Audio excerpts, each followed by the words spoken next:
অনেক ভাই কমেন্ট করে টেম্পার দিলে কি হয়। টেম্পার দিলে কি হয়, আপনারা চাইলে আপনারা যে ডাইনিং টেবিলের টপ গুলা টেম্পার দিয়ে নিয়ে যাবেন, তাহলে আপনার ডাইনিং টেবিলের টপ গুলা আপনার বিশেষ করে ভাঙবে না।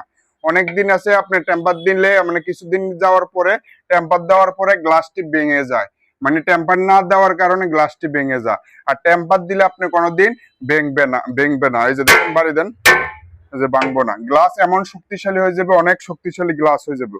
চাইলে আপনারা গ্লাসটি টেম্পার দিয়ে নেবেন, তাহলে আপনি কোনোদিন ভাঙবে না, কোনোদিন সমস্যা হবে না। যে যখন আপনি ডাইনিং টেবিলের টপ গুলো দিবেন, তাহলে এই যে এদিক দিয়ে রাউন্ড শেপ থাকবে, রাউন্ড শেপ গুলো থাকবে, কোনোদিন গ্লাস ভাঙবে না।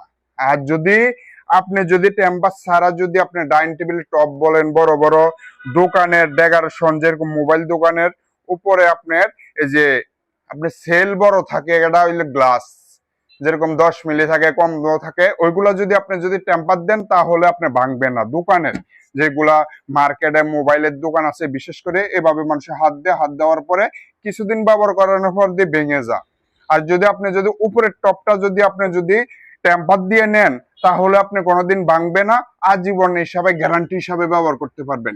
আপনার যে কোনো দোকানে যদি ডাইনিং টেবিল যদি অর্ডার করেন, তাহলে আপনি নিজস্ব খরচে আপনার টেম্পার দিয়ে নিয়ে যাবেন, তাহলে আপনি আজীবন হিসাবে গ্যারান্টি হিসাবে ব্যবহার করতে পারবেন। আর বোঝানোর জন্য যদি ভালো লাগে আমাদের ভিডিও, অবশ্যই আপনারা সাবস্ক্রাইব করবেন, আমাদের ফেসবুক পেজটি ফলো দিয়ে আমাদের সঙ্গে থাকবেন। এমনকি আমাদের ভালো যদি লাগে লাইক কমেন্ট শেয়ার করে আমাদের সঙ্গে থাকবেন। সবাই ভালো থাকবেন, সুস্থ থাকবেন। আল্লাহ হাফেজ।